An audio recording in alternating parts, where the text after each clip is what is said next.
نحمده ونصلي ونسلم على رسوله الكريم وخاتم النبيين وعلى آله وأزواجه وأصحابه وأتباعه أجمعين۔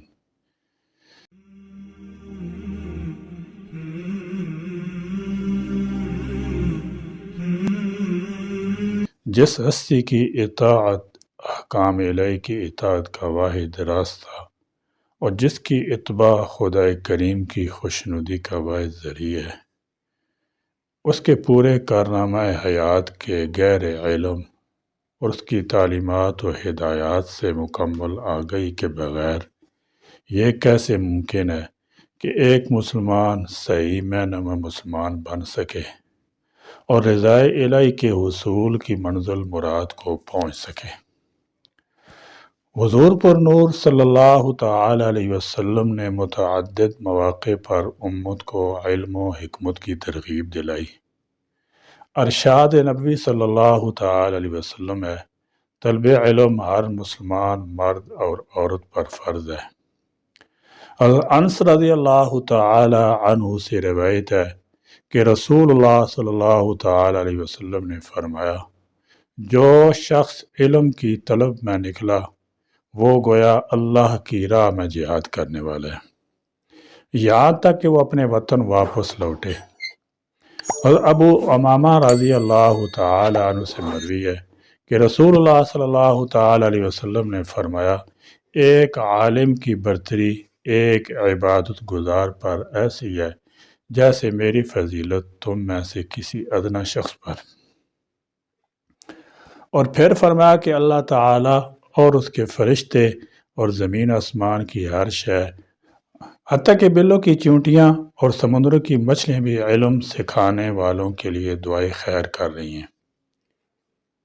معلوم ہوا کہ اسلام تعلیم کو ہمارے لیے فرض قرار دیتا ہے۔ وہ تعلیم کے ذریعے ہمیں صحیح معنی میں اشرف المخلوقات کے درجے پر پہنچانا چاہتا ہے۔ وہ کتاب اللہ اور سنت رسول اللہ صلی اللہ تعالی علیہ وسلم کو حقیقی علم ثابت کرتا ہے اور اسے بنی نوع انسان کی حقیقی صلاح و فلاح اور کامیابی بہبودی کا ضامن بتاتا ہے۔ وہ کہتا ہے کہ قرآن حقیقی علم ہے اور دوسرے تمام علوم و فنون معلومات کے درجے میں۔ ان تمام معلومات کو لوگ اپنی اپنی استعداد کے مطابق حاصل کر سکتے ہیں، کیونکہ ان سب کی اصول حضرت آدم علیہ السلام ہی کے خمیر میں ودیعت کر دی گئے تھے، جیسے کلام پاک کی اس آیت سے معلوم ہوتا ہے۔ اور آدم علیہ السلام کو اللہ تعالیٰ نے تمام چیزیں بتا دی۔ اس سلسلے میں کثرت سے احادیث بھی وارد ہوئی ہیں جن میں اہل علم کی ستائش کی گئی ہے اور انہیں انسانیت کا سب سے اچھا آدمی قرار دیا گیا ہے۔ حضرت عبداللہ بن عمر رضی اللہ تعالی عنہما بیان کرتے ہیں، ایک دن رسول اللہ صلی اللہ تعالی علیہ وسلم اپنے حجرے سے باہر تشریف لائے اور مسجد نبوی میں داخل ہوئے۔ وہاں دو حلقے لگے ہوئے تھے، ایک حلقہ قرآن کریم کی تلاوت کر رہا تھا اور اللہ سے دعا کر رہا تھا، دوسرا تعلیم و تعلم کا کام انجام دے رہا تھا۔ آپ صلی اللہ تعالی علیہ وسلم نے فرمایا، دونوں بھلائی پر ہیں، یہ حلقہ قرآن پڑھ رہا ہے اور اللہ سے دعا کر رہا ہے، اللہ چاہے تو اس کی دعا قبول فرمائے یا نہ فرمائے۔ دوسرا کا تعلیم و تعلم میں مشغول ہے، یہ زیادہ بہتر ہے اور میں تو معلم بنا کر بھیجا گیا ہوں۔ پھر آپ صلی اللہ تعالی علیہ وسلم یہیں بیٹھ گئے۔ اہل علم کا صرف یہی مقام مرتبہ نہیں کہ انہیں دنیا کی تمام چیزوں پر فضیلت دی گئی ہے، اور اس کام میں وہ جب تک مصروف ہیں اللہ تعالیٰ جل شانہ کی تمام مخلوق ان کے لیے دعا کرتی رہتی ہے، بلکہ ان کا مقام و مرتبہ یہ بھی ہے کہ اللہ جل شانہ کے رسول صلی اللہ تعالی وسلم نے انہیں انبیاء علیہ السلام کا وارث اور جانشین قرار دیا ہے۔ آپ صلی اللہ تعالی علیہ وسلم نے فرمایا، جو کوئی حصول علم کی غرض سے راستہ طے کرے تو اللہ اس کے سبب اسے جنت کی ایک رات میں چلاتا ہے۔ فرشتے طالب علم کی خوشی کے لیے اپنے پر بچھا دیتے ہیں، اور یقیناً عالم کے لیے آسمان اور زمین کی تمام چیزیں مغفرت طلب کرتی ہیں، یہاں تک کہ وہ مچھلیاں بھی جو پانی میں ہیں۔ عابد پر عالم کو ایسی فضیلت حاصل ہے جیسی چاند کو تمام تاروں پر۔ بلا شبہ علماء ہی پیغمبروں کے وارث ہیں۔ پیغمبروں میں نہ ترکے میں دینار چھوڑے ہیں اور نہ درہم، انہوں نے تو صرف علم کو اپنے ترکے میں چھوڑا ہے۔ پس جس کسی نے علم حاصل کیا اس نے ہی حصہ کامل پایا۔ علم کا دائرہ بہت وسیع ہے۔ قرآن میں جہاں بھی علم کا تذکرہ کیا گیا ہے بیشتر مقامات پر مطلق علم کا ذکر ہوا ہے۔ اس سے معلوم ہوتا ہے کہ علم اپنی ذات کے اعتبار سے لامحدود ہے، اور اسلام نے اس کی لامحدودیت کو برقرار رکھتے ہوئے حکم دیا ہے کہ علم حاصل کرو۔ حضرت ابو ہریرہ رضی اللہ تعالی عنہ روایت کرتے ہیں کہ اللہ کے رسول صلی اللہ تعالی علیہ وسلم نے فرمایا، العلم ثلاثۃ فما وراء ذلك فهو فضل، آیت محکمۃ او سنت قائمۃ او فریضۃ عادلۃ۔ اللہ کے رسول صلی اللہ تعالی علیہ وسلم نے فرمایا علم تین ہے، آیت محکمہ، سنت قائمہ اور فریضہ عادلہ۔ اس کے سوا جو کچھ بھی ہے وہ زائد ہے۔ ایک دوسری حدیث میں جو تفصیل آئی ہے اس سے بھی یہی واضح ہوتا ہے۔ آپ صلی اللہ تعالی علیہ وسلم نے فرمایا قیامت کے دن اللہ تعالیٰ لوگوں کو زندہ کرے گا اور اس میں علماء کو ممتاز کرے گا اور فرمائے گا، اے پڑھے لکھے لوگوں، میں نے اپنا علم تمہارے اندر اس لیے نہیں رکھا کہ میں تمہیں عذاب دوں، جاؤ میں نے تم سب کی مغفرت کر دی۔ قرآن کریم میں متعدد مقامات پر اہل ایمان کو علم حاصل کرنے کا حکم دیا گیا ہے۔ اس میں دینی علوم بھی شامل ہیں اور دیگر علوم بھی، بلکہ ان آیات کی تلاوت کی جائے تو یہ واضح ہوتا ہے کہ آج ہم جن چیزوں کو سائنس ٹیکنالوجی کا علم کہتے ہیں اس کے اصول پر خاص طور سے توجہ دلائی گئی ہے۔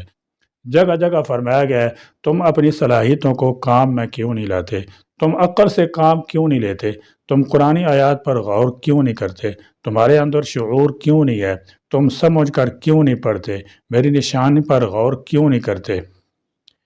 گویا کہ قرآن مجید میں لفظ علم مختلف صورتوں میں متعدد مرتبہ وارد ہوا ہے۔ نبی صلی اللہ تعالی علیہ وسلم ایک دعا میں فرمایا، اللہم انی اعوذ بک من علم لا ینفع ومن دعاء لا یسمع ومن قلب لا یخشع ومن نفس لا تشبع۔ اے اللہ میں تیری پناہ مانگتا ہوں اس علم سے جو نفع بخش نہ ہو، اور اس دعا سے جو سنی نہ جائے، اور اس دل سے جس میں خشوع نہ ہو، اور اس نفس سے جو کبھی سیر نہ ہو۔ عالم کہتے ہیں پڑھے لکھے لوگوں کو، چاہے اس نے قرآن کی تعلیم حاصل کی ہو یا حدیث کی، فقہ کی ہو یا کلام و منطق کی، سائنس کی ڈگری لی ہو یا میڈیکل سائنس کی، نیچرل سائنس پڑھا ہو یا آرٹس کے مضامین، سارے کے سارے پڑھے لکھے لوگوں میں شمار کیے جائیں گے۔ یہ ایسی چیز ہے جو انسان کو ہمیشہ کام آئے گی۔ مقصد نیک ہو اور اس کا صحیح استعمال کیا جائے تو اس کی بدولت وہ دین دنیا کی ساری نعمتیں اور دولت حاصل کر سکتا ہے۔ قوم اتنی جلد علم و تہذیب سے اس طرح آراستہ پیراستہ ہو جائے گی کہ لوگ اس کی تقلید کرنے لگیں گے، اور دنیا اس روشنی سے معمور ہو جائے گی۔ یہ کارنامہ تھا اللہ کے رسول کا اور ان کے فیوز و برکات کا جس کی نظیر نہیں ملتی۔ جیسا کہ دنیا پر عہد نبی کے تعلیمی اثرات کا جائزہ لیتے ہوئے ایک دانشور لکھتے ہیں، عرب میں 6 صدی عیسوی میں اسلام سے علم و حکمت کا نیا باب شروع ہوا، جس نے 15ویں صدی تک ایشیا، افریقہ، مغربی یورپ کو دنیا کے نقشہ پر انقلاب افرین خطہ بنا دیا، اور علم و حکمت کی فصل گل سے پورا خطہ چمن زار ہو گیا۔ بالآخر ہر 4 سو خوشحالی، امن آشتی اور باد باری کی خوشگواری سے اہل یورپ بھی بیدار ہوئے۔ یہ عہد وسطیٰ کہلایا۔ اس عہد کی ابتدا میں کہتے ہیں قرطبہ اور بغداد دنیا کی عظیم ترین دانشگاہ مانی جاتی تھی۔ قدیم علمی ذخیروں کی تلاش کی گئی اور یونان، مصر، روم اور ہند کی نایاب کتابوں کا ترجمہ کر کے ان علمی سرمایوں کو ضائع ہونے سے بچا لیا۔ مسلم خلفاء سلاطین نے اپنی نواشتوں سے علم کی خدمت پر معمور دنیا بھر کے دانشوروں اور ماہرین فن کی سرپرستی کی، جنہوں نے علم و حکمت میں گراں مایہ کارنامے جان دیے۔ اسوہ رسول اور تعلیمات نبوی کا فلسفہ تعلیم در حقیقت انسانیت کی تربیت اور کردار سازی ہے۔ تعلیم کے بغیر تربیت ممکن نہیں، اور تربیت بغیر تعلیم پوری طور پر مؤثر نہیں ہو سکتی۔ لہذا اصول علم کی فرضیت کا حکم اور رسول اللہ صلی اللہ تعالی علیہ وسلم کی سیرت طیبہ ہمیں یہ پیغام دیتی ہے کہ ہم اصلاح معاشرہ اور لوگوں کی تربیت اور کردار سازی کے لیے اپنا ہر ممکن کردار ادا کریں۔ جس طرح اصول علم ایک دینی فریضہ ہے، اسی طرح امر بالمعروف نہی عن المنکر اور معاشرے کی اصلاح بھی ایک دینی فریضہ ہے، اور تعلیم اس کی اساس اور بنیاد ہے۔ لیکن ہم مسلمان گزشتہ چند دہائیوں سے نہیں، بلکہ اگر کہا جائے تو غلط نہیں ہوگا کہ گزشتہ چند صدیوں سے مسلمانوں کے لیے جو مسائل سب سے زیادہ غیر اہم رہے ہیں، ان میں ایک تعلیمی میدان میں نمایاں کارنامے اور کامیابی کی ہے۔ گزشتہ کئی صدیوں کی تاریخ کا اگر جائزہ لیا جائے تو ہمیں معلوم ہوگا کہ ہم نے علمی میدان میں کوئی نئے تاریخی کارنامے انجام نہیں دیے اور نہ ہی ان کی جانب توجہ دینے کی کوشش کی ہے۔ البتہ ہم نے الزام تراشیوں اور شکوہ شکایات کا ایک دفتر ہر دور میں تیار کیا ہے اور اس پر زندگی کا بیشتر حصہ صرف کیا ہے۔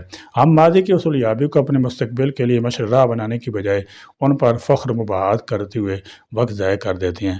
کمی کوتاہی کا یہ سلسلہ نسل در نسل ہم مسلمانوں میں منتقل ہو رہا ہے، اور ہم ان باتوں میں مگن ہیں کہ ہمارے آباء و اجداد نے علمی، ادبی اور دیگر میدانوں میں بڑے ایجاداتی کارنامے انجام دیے ہیں، لیکن ہم نے کیا کارنامے انجام دیے ہیں اور کون سی ایجادات اختراعات ہماری مرہون منت ہیں، یہ بتانے سے ہم قاصر و عاجز ہیں۔ ان باتوں کو مد نظر رکھا جائے تو معلوم ہوگا کہ ہم مسلمان تعلیم کے تئیں کس حد تک سنجیدہ ہیں۔ تعلیم کے تئیں ہماری سنجیدگی کا عالم یہ ہے کہ غیر بھی ہمیں ان پڑھ اور جاہل قوم کا طعنہ دینے لگے ہیں۔ نیٹ کے امتحان میں ملک بھر سے لاکھوں طلبہ شرکت کرتے ہیں اور میڈیکل فیلڈ میں اپنا مستقبل بنانے کی کوشش کرتے ہیں، لیکن اس سال بحیثیت مسلم قوم اگر نتائج کا جائزہ لیا جائے تو احساس ہوتا ہے کہ ہمارا تعلیمی نظام کیسا ہے اور کس طرح اپنے بچوں اور طلبہ کے تئیں متفکر ہیں۔ اس امتحان کے ٹاپ 20 میں صرف ایک مسلمان طالب علم ہے جس نے 19واں مقام حاصل کیا ہے۔ قابل رحم صورتحال صرف اس امتحان میں نہیں ہے بلکہ ملک میں منعقد ہونے والے بیشتر مقابلہ جاتی امتحانات میں مسلمانوں کی کارکردگی اس کے مثل ہوتی ہے۔ اب یہاں رک کر ہم سنجیدگی سے غور کریں کہ ہم مسلمان تعلیم کے تئیں کس حد تک سنجیدہ ہیں۔ گزشتہ دنوں امارت شریعہ کے سابق ناظم مولانا انیس الرحمان صاحب نے بحال سول سروسز BPS میں فارم بھرنے کے تعلق سے ایک اعلان شائع کیا تھا۔ اس میں گزشتہ امتحان میں شریک طلبہ کی تعداد متعلق فرمایا کہ 66ویں BPSC امتحان میں تقریباً 4.5 لاکھ طلبہ نے شرکت کی تھی، جنہیں مسلمان طلبہ کی تعداد بمشکل 5000 سے کچھ زائد تھی۔ ان 5000 کا اگر فیصد نکالا جائے تو لگ بھگ 1.11% نکلتا ہے۔ جب ابتدائی مرحلہ میں 1% تعداد ہوگی تو کیسے امید کر سکتے ہیں کہ انتہائی مرحلہ میں طلبہ کی تعداد زیادہ ہو جائے۔ گزشتہ ماہ UPSC کے نتائج کا اعلان ہوا، اس میں مسلم طلبہ کا فیصد لگ بھگ 4 کے قریب تھا۔ ان مقابلہ جاتی امتحانات کے موجودہ نتائج کو سامنے رکھتے ہوئے اگر غور کیا جائے تو ایسا محسوس ہوتا ہے کہ مسلمان طلبہ مقابلہ جاتی امتحانات میں شرکت کے لیے خود کو ذہنی اعتبار سے کمزور تصور کیے بیٹھے ہیں، یا پھر ان کے ذہن میں یہ بات اثر کر گئی ہے کہ ہم مقابلہ جاتی امتحانات میں شرکت کے قابل ہی نہیں ہیں اور ہم ان میں کامیابی حاصل نہیں کر سکتے ہیں۔ ان وجوہات کے علاوہ ایک اور بات سمجھ میں آتی ہے کہ ابتدائی تعلیم میں مسلم طلبہ تعلیم کے تئیں اس قدر غیر متفکر اور غیر سنجیدہ ہوتے ہیں کہ 8ویں 10ویں تک انہیں یہ احساس ہی نہیں ہوتا کہ مستقبل میں انہیں کیا کرنا ہے اور کس میدان میں کامیابی کے پرچم نصب کرنے ہیں۔ 10ویں اور 12ویں کے بعد احساس ہوتا ہے کہ اب ہمیں کچھ کرنا چاہیے، اور اس وقت تک اتنی تاخیر ہو چکی ہوتی ہے کہ پھر وہ مقابلہ جاتی امتحانات کے لیے خود کو تیار ہی نہیں کر پاتے، اور جو 2-4 کوشش کرتے ہیں وہ راستہ میں دم توڑ جاتے ہیں۔ عموماً یہ دیکھنے میں آتا ہے کہ کسی بھی ملکی سطح کے مقابلہ جاتی نتائج کے بعد ہم اس میں کامیاب ہونے والے مسلم طلبہ کا فیصد اور ان کا مقام تلاش کرتے ہیں جو اکثر بیشتر 3-4% تک ہوتا ہے، حالانکہ ہونا یہ چاہیے تھا کہ ہم ابتدائی مرحلہ کا فیصد تلاش کریں۔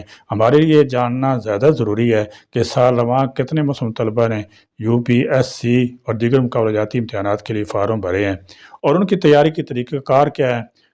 اگر ابتدائی مراحل میں ان فیصد پر غور کر لیا جائے تو بہت ممکن ہے کہ ہم مسلمان اس کمی کی تلافی کے لیے ٹھوس قدم اٹھانے کی جانب کوشش کریں۔ مقابلہ جاتی امتحانات میں ہزاروں نہیں بلکہ لاکھوں کی تعداد میں طلبہ شرکت کرتے ہیں۔ ایسی صورت میں ضروری ہے کہ ہم مسلمان طلبہ کی بڑی تعداد کو اس جانب توجہ دلائیں اور ان کی ذہن سازی کریں۔ ابتدائی مرحلے میں اگر کم از کم 15-20% طلبہ شرکت کریں تو ممکن ہے کہ نتیجے میں کچھ سدھار پیدا ہو۔ وسائل کی فراوانی، ہر گھر اور ہر ہاتھ میں موبائل ہونے کے باوجود یہ حقیقت ہے کہ تعلیمی کے متعلق مسلمانوں میں بیداری نہیں پائی جاتی۔ گاؤں دیہات کی بات چھوڑ دیجئے، شہر میں رہنے والے مسلم طلبہ بھی تعلیم وظائف، تعلیمی اسکیم، تاریخ وغیرہ سے نابلد ہوتے ہیں۔ ایک بڑی تعداد ان طلبہ کی ہوتی ہے جنہیں یہ معلوم ہی نہیں ہوتا کہ مقابلہ جاتی امتحانات بھی کوئی شے ہے، یا ان امتحانات میں شرکت کرنے کے لیے کن مراحل سے گزرنا ہے اور کیسی تیاری کرنی ہے۔ اور جو طلبہ یا جو افراد ان باتوں سے واقف ہوتے ہیں، ان کے وسائل اتنے وسیع نہیں ہوتے کہ مسلمانوں میں ان پیغامات کو عام کر سکیں اور ان امتحانات کے لوازمات سے مسلم قوم کے طلبہ کو آگاہ کرا سکیں۔ حالانکہ ہونا یہ چاہیے تھا کہ ہمارا ایک ایسا چین ہوتا کہ اس کے ذریعے ملک میں پھیلے تمام طلبہ تک تعلیم سے متعلق تمام باتیں بآسانی پہنچائی جا سکیں اور انہیں بر وقت نت نئی اسکیموں سے آگاہ کر کے اس استفادہ کی راہ آسان بنا سکیں۔ یہ ہماری قوم کے لیے لمحہ فکریہ ہے کہ ہمارے پاس کوئی تعلیمی نظام نہیں ہے۔ تعلیمی میدان میں مسلمانوں کی حصہ داری کا عالم یہ ہے کہ ملک بھر کے مسلم علاقوں کا سروے کیا جائے تو محسوس ہوگا کہ بیشتر مسلم علاقے بہترین اسکول، کالج اور دیگر معیاری تعلیمی اداروں سے محروم ہیں۔ ملک کے صنعتی شہر جہاں مسلمان صاحب ثروت اور دینی دنیاوی اعتبار سے قابل ذکر شمار کیے جاتے ہیں، وہ علاقے بھی معیاری اداروں سے محروم ہیں۔ جب مسلمانوں کے اپنے علاقے تعلیمی اداروں سے محروم رہیں گے اور ملک بھر میں پھیلے تعلیمی اداروں کی ڈور دیگر اقوام کے ہاتھوں میں ہوگی تو ظاہر ہے کہ نتائج یہی برآمد ہوں گے جو آج کھلی آنکھوں سے دیکھ رہے ہیں۔ حالانکہ ہم اس بات سے بخوبی واقف ہیں کہ تعلیم ایک ایسا میدان ہے جس میں آگے بڑھ کے اور ترقی کر کے مسلم قوم اپنی شناخت برقرار رکھ سکتی ہے۔ پاکستان جیسے جمہوری ملک میں تعلیم ایسا مضبوط اور مؤثر آلہ ہے جس کی بنا پر مسلمان بحیثیت قوم ترقی کے منازل بآسانی طے کر سکتے ہیں۔ بحیثیت قوم اگر دیکھا جائے تو ہمارے پاس کئی ایسے وسائل موجود ہیں جن کی توسط سے ہم ہر مسلمان تک اپنی بات پہنچا سکتے ہیں۔ ہمارے ملک میں تبلیغی جماعت ایک نظام ہے۔ اس نظام کی خوبی یہ ہے کہ یہ حضرات اپنے تمام کام اور جوڑ وغیرہ بغیر کسی اشتہار اور بغیر کسی پروپیگنڈے کے منعقد کرتے ہیں اور ہزاروں نہیں بلکہ لاکھوں کی تعداد میں افراد ان پروگرام کا حصہ بنتے ہیں۔ مساجد کا ایسا مرتب نظام ہے جس کے تحت پورے ملک میں ہر قسم کے پیغام کو عام کیا جا سکتا ہے اور تعلیمی میدان کے ماہرین کی خدمات لے کر ان کے مشوروں سے ہر محلہ اور ہر گلی میں بسنے والے مسلمان کو ان باتوں سے آگاہ کیا جا سکتا ہے۔ لیکن قابل افسوس بات یہ ہے کہ مسلمانوں نے مساجد کے نظام کو اس حد تک سمیٹ دیا ہے کہ اب نماز کے علاوہ دیگر تمام کام کاج کو دنیاوی فہرست میں شمار کر کے سرد خانے میں ڈال دیتے ہیں۔ حالانکہ ہمیں معلوم ہے کہ ہمارے نبی صلی اللہ تعالی علیہ وسلم مسجد نبوی میں تمام طرح کے امور انجام دیے کرتے تھے۔ آپ صلی اللہ تعالی علیہ وسلم کے بعد آپ صلی اللہ تعالی وسلم خلفاء کا طرز عمل بھی یہی رہا تھا اور بعد کے ادوار میں مساجد میں لائبریری تعلیم کا ایسا مرتب نظام قائم کیا گیا تھا کہ دنیا بھر کے تشنگان علوم انہیں مساجد کی ٹوٹی چٹائیوں پر بیٹھ کر سرابی حاصل کیا کرتے تھے۔ ہمیں اگر اپنے اسلاف اکابرین کی طرح دینی دنیاوی میدانوں میں کامیابی حاصل کرنا ہے تو ہمارے لیے ضروری ہے کہ ہم ان کے نقش قدم پر چلیں اور جن راستوں پر چل کر انہوں نے کامیابی حاصل کی تھی انہی راستوں میں اپنے لیے بھی کامیابی تلاش کریں اور نبی کرم صلی اللہ تعالی وسلم کی حیات مبارکہ قیامت تک انسانیت کی پیشوائی اور رہنمائی کا نمونہ ہے۔ ارشاد باری تعالیٰ ہے، تحقیق تمہارے لیے رسول اللہ صلی اللہ تعالی وسلم کی زندگی میں بہترین نمونہ ہے۔ زندگی کے جملہ پہلو کی طرح معلم کی حیثیت سے بھی نبی کرم صلی اللہ تعالی وسلم کی ذات اقدس ایک منفرد اور بے مثل مقام رکھتی ہے۔ سیرت مصطفیٰ صلی اللہ تعالی وسلم مزید واقعات انشاءاللہ تعالی سبق نمبر 62 میں پڑھیں گے۔ اللہ تعالیٰ ہمیں آپ صلی اللہ تعالی وسلم کی سیرت مطالعہ پڑھنے اور اس پر عمل پیرا ہونے کی توفیق بخشے۔ آمین۔ وآخر دعوانا الحمدللہ رب العالمین۔